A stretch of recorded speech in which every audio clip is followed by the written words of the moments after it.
Et c'est 3-1.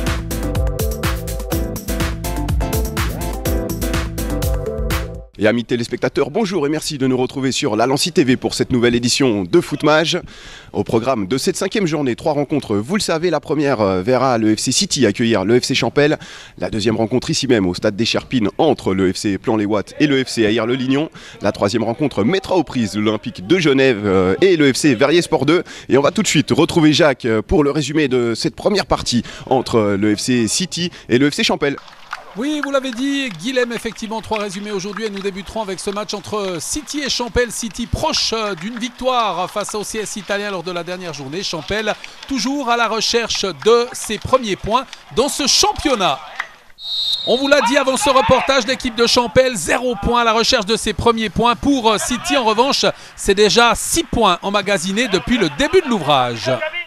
Avec ce coup franc pour les locaux, ballon dans l'axe, c'est renvoyé par la défense, la reprise, c'est repoussé. Ouais, très bon tir, belle tentative de Santos Lourenco là. Ça en a fallu très peu pour qu'on assiste à l'ouverture de la marque. Et ce coup franc qui va être rapidement joué, on cherche et on trouve du soutien, c'est celui de Rmisa. Rmisa, le contrôle et la passe à côté de lui, faute, le coup de sifflet de l'arbitre, la faute sur Sadiki. Au bénéfice d'un coup franc pour sa formation, il va aussi le jouer rapidement avec une déviation. Un ballon qui est détourné. Et c'est l'ouverture de la marque Marquez de Oliveira, c'est autogol. Il a tenté de sortir cette balle de la tête et il trompe son propre portier. Ah, c'est malheureux cette scène et ça permet surtout à City d'ouvrir la marque.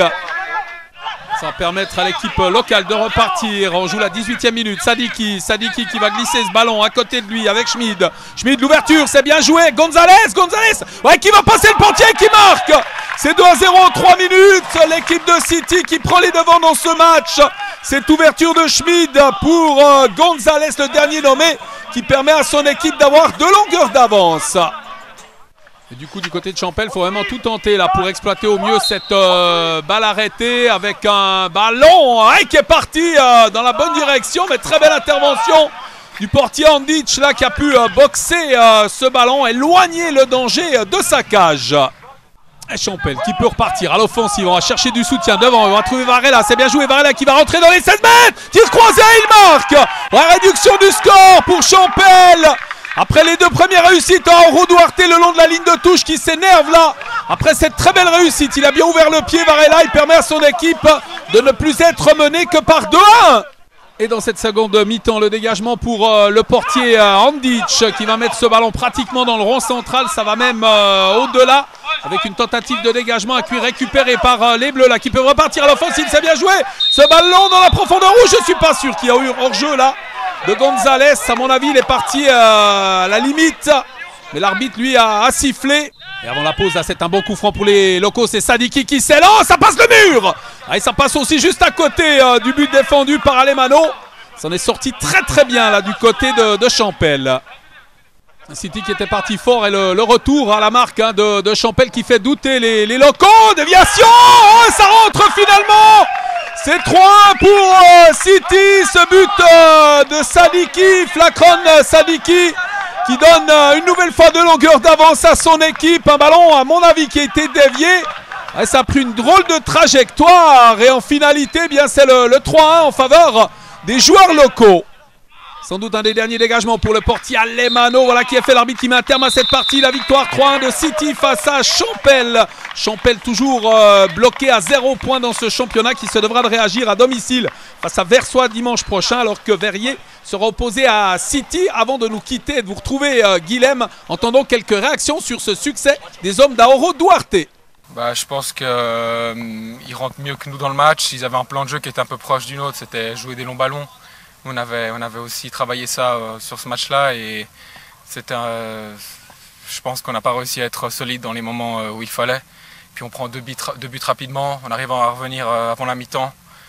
Et ensuite, je pense que là, on n'est pas en confiance, ça se voit, on met 2 buts contre notre camp aujourd'hui, ça résume un peu notre début de saison. Et voilà, ils ont été sur le match, c'est mérité de la part de City, ils sont meilleurs que nous, donc il n'y a rien à dire.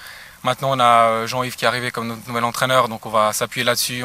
Il vient d'arriver cette semaine, donc on ne pouvait pas commencer à travailler, tout faire en une semaine, c'est trop difficile. Donc maintenant, on va démarrer une nouvelle ère avec lui et nos ambitions, elles sont de simplement essayer de sauver cette année en deuxième ligue. Voilà.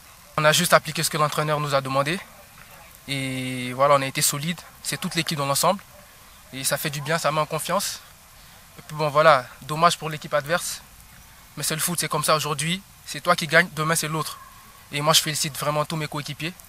Et voilà, on a été solide et ça fait plaisir. Et merci Jacques. Effectivement, on se retrouve au stade d'Echerpines pour voir la rencontre entre le FC Plan-les-Ouates qui évolue en jaune, qui reçoit le leader, le FC Aïr-le-Lignon, leader invaincu dans ce championnat, mais petit couac la semaine passée face à l'US Carouge sur le terrain des Carougeois. Match nul de partout entre le néo-promu et le leader. Et attention à cette percée de David Salan dans les 16 mètres avec le coup de sifflet de Monsieur Perscalo qui indique tout de suite le point de pénalty. Et voilà, il n'aura pas fallu longtemps au numéro 20 Aïrois pour venir semer le trouble dans la défense du FC Plan-les-Ouates. Une défense qui a été prise par le grand attaquant Aïrois qui s'est écroulé dans les 16 mètres. Et ça va donc permettre au FC Aïr-le-Lignon de peut-être déjà prendre la tête dans cette partie après 3 minutes de jeu. Et Ivan Martinez, le numéro 8, qui va donc s'occuper de tirer ce penalty à la 5e minute. Ivan Martinez face à Nicolas Ayo, superbe. Très très bien frappé de la part du numéro 8 parce que Nicolas Ayo avait choisi le bon côté. Mais le ballon était trop bien placé. L'ouverture du score donc pour le FC Aïr-le-Lignon après 5 minutes de jeu seulement. Et on repart avec Marigno qui tente de se débattre sur le côté. Marigno, il est stoppé fautivement, estime Monsieur Perscalos, qui va donner un excellent coup franc pour les hommes de José Breabello. Mais là, c'est je présume Fasilia qui a l'opportunité peut-être de revenir avec cette frappe de je présume Fasilia qui passe juste au-dessus des buts de Léo Zuliani. Et le corner pour le capitaine du FC Plan-les-Ouates. Ouais, c'est bien frappé. Ça va revenir avec la frappe. C'est stoppé par un jaune et finalement c'est stoppé une seconde fois cette fois-ci par un orange. Ouais, et on joue de malchance pour le FC Plan-les-Ouates. Un corner pour Alexandre Mathias. Il les tire bien pour l'instant. Ce ballon qui passe tout le monde, ça va revenir avec la frappe et finalement l'arrêt. Et non, le but de Brian Rossier. Non, qu'est-ce qui se passe? Oui, il y a une position de hors-jeu, effectivement. Le drapeau qui s'est élevé sur le côté, ça nous avait échappé. Et donc, l'égalisation qui ne sera pas pour tout de suite. Ce but de Brian Rossier refuse. Ivan Martinez qui va trouver David Salan. Oui, superbe. Le contrôle du numéro 20 qui va tenter de provoquer. Ouais, cette fois-ci, il est repris. Attention, avec la sortie du portier Ayo. David Salan qui se retrouve à terre. Pas d'intervention de Monsieur Perscalo. Et le pressing Aïrois de Bessart Kakaj qui a réussi à récupérer ce ballon. Attention, le centre de Kakaj, le ballon qui est repoussé, ça revient sur Ivan Martinez. Ivan Martinez, le double contact, Ivan Martinez qui s'écroule dans les 16 mètres. Intervention de Monsieur Perscalo. Cette fois-ci, c'est carton jaune pour le buteur et numéro 8 du FC Aïr-le-Lignon. Et possibilité là sur coup de pied arrêté, côté droit avec ce coup franc. Le ballon au point de pénalty, c'est repoussé par Sako. Marigno qui peut dégager aussi. Attention, ça va revenir sur Rego avec la frappe de Rego et super arrêt de Nicolas Ayo qui s'est étendu sur son côté droit là. Une frappe du capitaine Aïrois. C'était pas simple de l'avoir arrivé pour le portier du FC Plan-les-Ouates qui était masqué. Il y avait beaucoup de monde devant lui. La frappe vient de très très loin.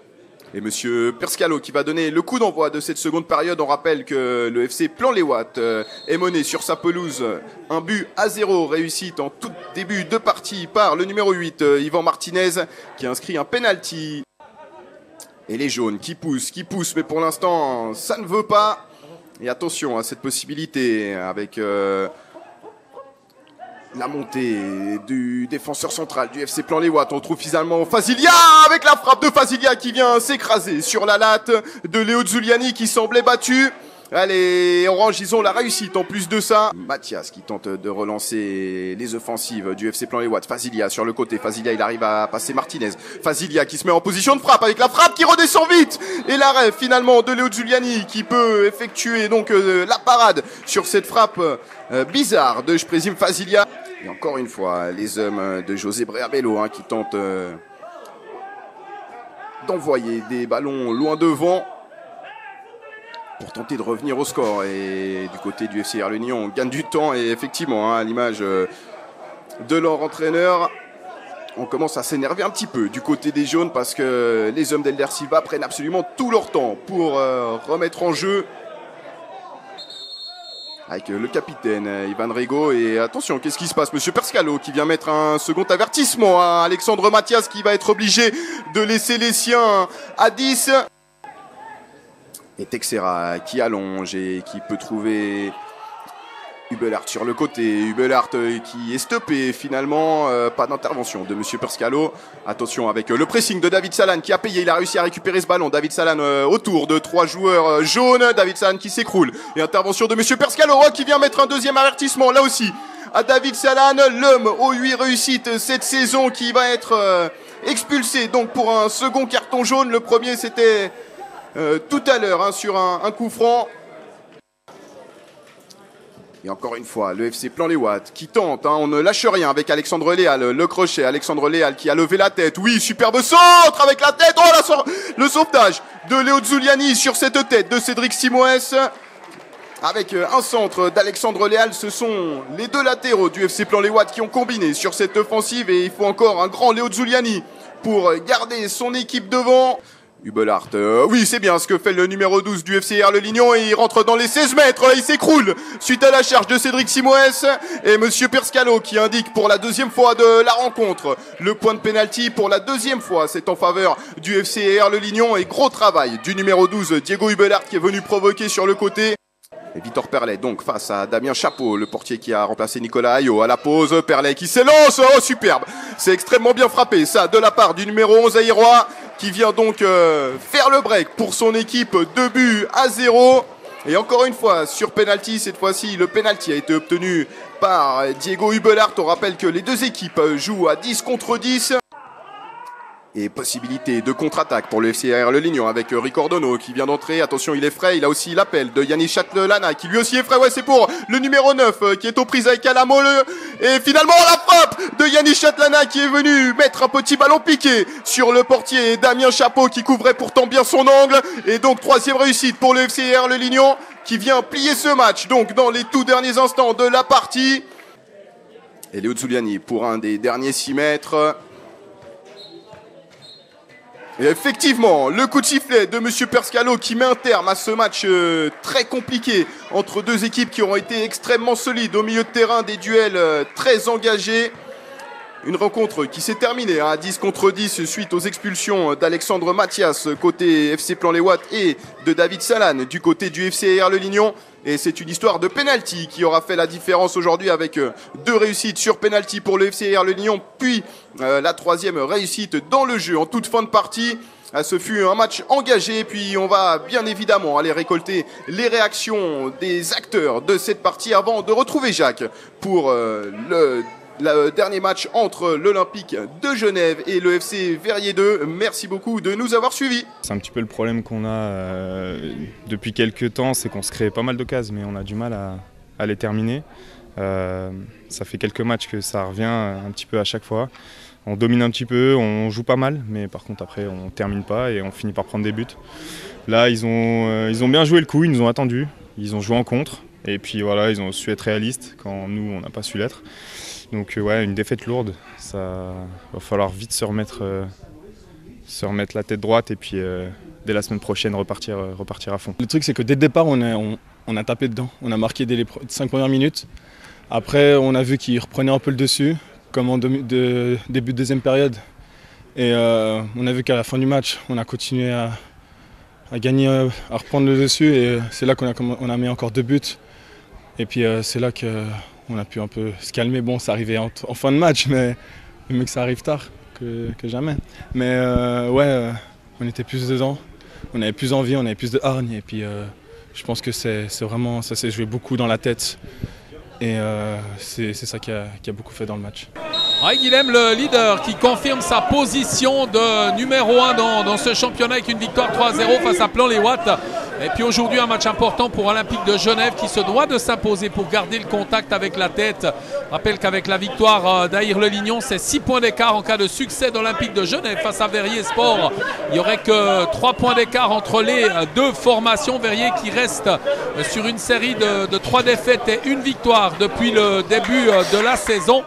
Avec Aïdini qui va contrôler ce ballon, le mettre sur son capitaine Arifi. L'ouverture, c'est bien joué ce ballon mis dans le couloir là. pour Barbona. L'accélération de Barbona passe en retrait, le décalage et le but. L'ouverture du score pour l'équipe d'Olympique de Genève. Cette réussite de Caria, Romain Caria qui peut inscrire le premier but du match. On joue la 5e minute de jeu, départ idéal pour les hommes de Patrick Stéphanie. Et on alerte Marquez qui va revenir à côté de lui, un ballon qui est dégagé par la défense Vérit. Cette remise de la tête d'Aidini qui met sur le côté avec une passe en 1-2, c'est bien joué cette balle sur Ferriot et c'est but. Voilà, deuxième réussite personnelle de Caria dans ce match sur un très joli mouvement proposé par les joueurs de l'Olympique de Genève qui prennent le large après seulement 11 minutes. C'est déjà 2-0 pour les pensionnaires de Varambé. Et pour le moment, l'Olympique de Genève qui joue les rouleaux compresseurs avec ce service sur Ferriot, l'intervention du défenseur. Non, il n'y a pas de faute. C'est juste de la part de l'arbitre. C'est le ballon qui a été touché par le défenseur Vérit. C'est très bien évalué là de la part de l'arbitre. Avec cette relance possible pour Nascimento, il va laisser à côté de lui sur son capitaine Arifi. Arifi qui met devant lui, on fait bien circuler ce ballon sur Barbosa. Le décalage de Barbosa qui trouve Ferriot. Le centre de Ferriot, la reprise. Et ça a failli être le coup du chapeau pour Caria qui voit sa frappe en demi-volée passer par-dessus et même heurter la transversale. Et les Verts qui peuvent contrôler ce ballon avec Châtelain. Châtelain, il va se faire subtiliser la balle. La faute sur Barbosa, l'arbitre qui va laisser jouer, laisser l'avantage. C'est bien vu de la part de M. Jovanovic encore une fois. Avec ce cuir mis en avant, prolongé pour Ferriot. Ferriot qui va revenir en retrait. C'est bien vu et c'est but. Ouais, c'est extrêmement bien fait là de la part des joueurs d'Olympique de Genève. L'arbitre qui a laissé l'avantage et Barbosa qui peut marquer le numéro 3 d'un tir appuyé au premier poteau. Aucune chance là pour le portier Joachim Guenat. Pour le moment, c'est pas Verrier Sport qui est mauvais dans ce match. C'est plutôt l'Olympique de Genève qui est solide à l'image de cette intervention défensive. Ce qui est récupéré. Et maintenant Rena qui va passer. C'est bien joué. Rena, prise de responsabilité avec un tir appuyé qui n'est pas cadré. La première occasion de venir inquiéter le portier là pour Rena. Et Pietrini sans danger là pour le dernier rempart. Avec l'appel de balle et ce cuir mis dans l'axe. Caria, c'est bien joué qui met en avant avec peut-être une possibilité d'aggraver le score. Et ce ballon qui passe à côté, tir trop croisé de Dani Barbosa qui devra encore attendre pour marquer son 7e but de la saison. Et Caria, 2 buts aujourd'hui pour sa formation, ses 2 premiers de la saison avec le décalage de Ferriot pour Barbosa. C'est très bien joué, il va affronter le portier. Oh, qui laisse traîner le pied. Et c'est le pénalty, cette faute sur Dani Barbosa qui lui vaut d'ailleurs à Joachim Guenat un avertissement, une balle de 4-0 sur ce pénalty là pour l'équipe d'Olympique de Genève. Et le duel Barbosa-Guenat, on joue la 30e minute de cette première période. L'intervention du portier parti du bon côté. Et il est tiré avec un manque de conviction quand même ce penalty. Le portier qui peut éviter à son équipe la 4e réussite. Alors qu'Arifi a pu récupérer le ballon maintenant avec un centre, une reprise. C'est la transversale qui est venue au secours de Guenat cette fois. Qui s'en sort très bien avec cette jolie reprise de volée signé Marquez qui avait la balle du 4-0 lui aussi au bout du pied. Domination, claire domination d'Olympique de Genève, mais le score lui ne bouge pas. On en reste à 3-0.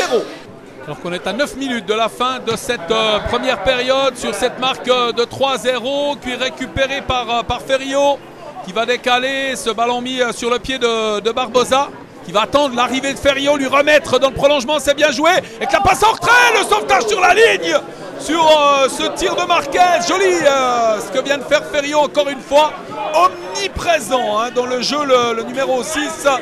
Milieu de terrain gauche là qui est venu encore une fois dans le couloir pour amener le danger. Cette relance pour le portier, pas beaucoup de travail à réaliser dans cette rencontre avec ce cuir mis en avant. Ah, c'est bien joué à destination de Barona qui va s'avancer, prendre le dessus sur le capitaine des Vérites avec la talonnade de Marquez. Caria, le centre de Caria de l'autre côté, il va trouver Barbosa, la passe en retrait, Ferriot, jolie frappe et très belle intervention de Joachim Guenat, très joli réflexe là du dernier rempart, encore une fois, qui évite le numéro 4. Avec encore une fois l'omniprésent Ferriot là qui est lancé sur le côté. Longue transversale, c'est bien joué sur Marquez. Marquez avec le tir, ouais, c'est 4-0. 4-0, première réussite de Marquez sur cette ouverture lumineuse d'Oran Ferriot. Très bien joué de la part d'Olympique de Genève. Avec le ballon qui arrive sur le capitaine des Verrites. Attention, il va le perdre maintenant avec Caria qui récupère. Caria qui peut décaler, c'est très bien vu sur Cardozo qui marque. Ouais, c'est 5-0. Très jolie passe de Caria pour Cardozo. Et Cardozo qui peut inscrire le numéro 5 pour son équipe. Verrier Sport qui prend l'eau de toutes parts dans ce match face à une excellente équipe d'Olympique de Genève. Très compliqué d'être motivé lorsque ça tourne de la sorte. Un témoin encore une fois cette passe manquée. Et ce qui est récupéré par les joueurs d'Olympique de Genève qui marque le numéro 6, le tir croisé. Et cette nouvelle réussite signée Dos Santos, Marvin Dos Santos, qui profite de cette mauvaise relance du capitaine Grégory Dutoit. Une journée à vite oublier là pour l'équipe de Verrier Sport. On est rentré depuis quelques instants dans le dernier quart d'heure de jeu. Arifi, longue passe en avant, c'est bien joué sur Dos Santos. Le centre de Dos Santos. Oh, il est joli ce but, marqué par Marquez. La reprise de volée du joueur attaquant de cette formation d'Olympique de Genève qui marque le numéro 7, comme son numéro d'ailleurs, qui permet à son équipe de mener 7-0. Je pense qu'il va du coup prendre un carton quand même. Ça c'est toujours un peu dommage. Peut-être que l'arbitre va avoir un petit peu plus de... Non, il va mettre la main à la poche quand même. Il va mettre la main à la poche, il va l'avertir. C'est un peu anecdotique, il doit appliquer le règlement là. Et il s'est prosterné Nascimento devant Marquez pour ce 7e but absolument magnifique. Cette remise en jeu qui va finalement être rapidement effectuée à destination de Cardozo. Cardozo qui décale pour Marquez et qui marque son 3e but de la rencontre. C'est 8-0, il reste 4 minutes à jouer dans ce match. La soupe à la grimace vraiment pour Verrier Sport. Il y a de l'esprit, il y a du caractère dans cette équipe. Alors aujourd'hui le véritable rouleau compresseur s'est appuyé sur cette formation néo-promue. Il s'agira vraiment pour Verrier Sport et Yves Nkidiaka vraiment de vite, très vite oublier cette performance du jour. Alors qu'on vit les derniers instants de ce match, ce cuir mis dans l'axe sur Bonamusa, l'arbitre qui met un terme à la partie. 8-0 pour Olympique de Genève qui poursuit sa marche en avant. 3 points de retard sur le leader Aïr-le-Lignon. Puis avant de découvrir les résultats, le classement, on va entendre quelques réactions sur ce succès des hommes de Patrick Stéphanie sur cette marque donc de 8-0. Match difficile, voilà, comme tu dis, je crois qu'on savait en venant ici qu'on allait jouer contre une bonne équipe et puis ça s'est confirmé aujourd'hui. C'est pas une surprise, c'est un des gros calibres de cette deuxième ligue et si on n'est pas en place contre une équipe comme ça se paye cash. On sent quand même qu'il y a du potentiel dans cette équipe. Ouais, justement, il ne faut pas du tout s'arrêter, il faut pas s'arrêter à un match comme ça. Hein. Je pense que c'est un parmi d'autres. Et puis c'est pas contre ces équipes-là forcément que la deuxième équipe de Verrier va prendre des points et puis assurer son maintien. C'est contre d'autres équipes de la ligue peut-être, tout en essayant à un moment donné contre une des grosses équipes de faire un résultat. Mais faut pas s'affoler, c'est le début. Et puis je suis sûr que cette équipe va faire des points parce qu'il y a de la qualité aussi. C'était les consignes du coach de maîtriser le match.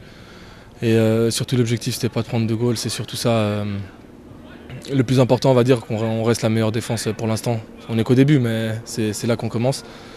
Et voilà, quoi, le but c'était de bien démarrer, c'est ce qu'on a fait avec les 2 buts de Robin. Puis ensuite, ça on a déroulé. Quoi. Quand tout va dans le bon sens, on va dire que c'est plus facile aussi. Maintenant, on a déjà un peu plus l'habitude de jouer ensemble parce qu'on est quand même on va dire une nouvelle équipe, il y a pas mal de nouveaux joueurs. Et on repart sur une dynamique qu'on avait déjà l'année passée. Et puis on a eu un peu de mal à lancer ce championnat, mais on va dire que, espérons-le, après 2 victoires d'affilée, que le championnat est lancé. Une 5e journée riche en buts avec, on l'a vu, le succès de City sur Champel par 3-1. Le changement d'entraîneur du côté de Champel n'aura pas eu l'effet psychologique escompté. Il faudra voir lors de la prochaine journée. Et puis victoire du leader Aïr-le-Lignon. On l'a découvert également face à Plan-les-Ouates par 3-0. Le match nul du néo-promu Versoix face à CS Italien 2 partout. Le succès de Vernier-sur-Aunay 6-0. Le même score pour la victoire de Kosova qui va très fort en ce début de championnat face à l'US Carouge FC. Et puis la large victoire, on l'a découvert également en image, de l'Olympique de Genève sur Verrier Sport par 8-0.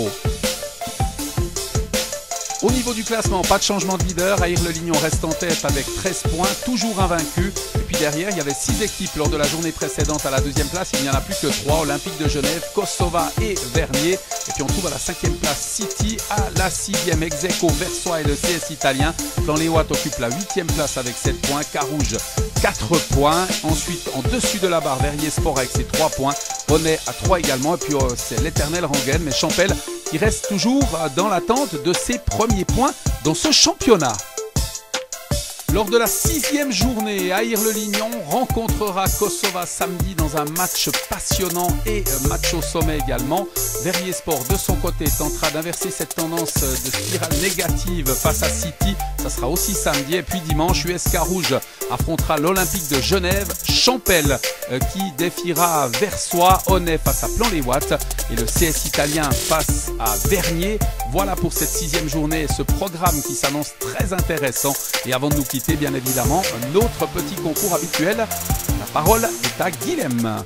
Et à présent, vous le savez, on vous propose les 3 meilleures actions de ces 3 rencontres. À vous d'aller voter sur notre page Facebook Footmag. Pour votre action favorite, vous pourrez peut-être gagner suite au tirage au sort un bon repas et 2 parties de bowling grâce à notre sponsor, le bowling Miami et Chandan. Merci beaucoup de nous avoir suivis. On se retrouve dès la semaine prochaine sur Lancy TV.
Qui ouvre le pied droit et c'est 3 buts 1.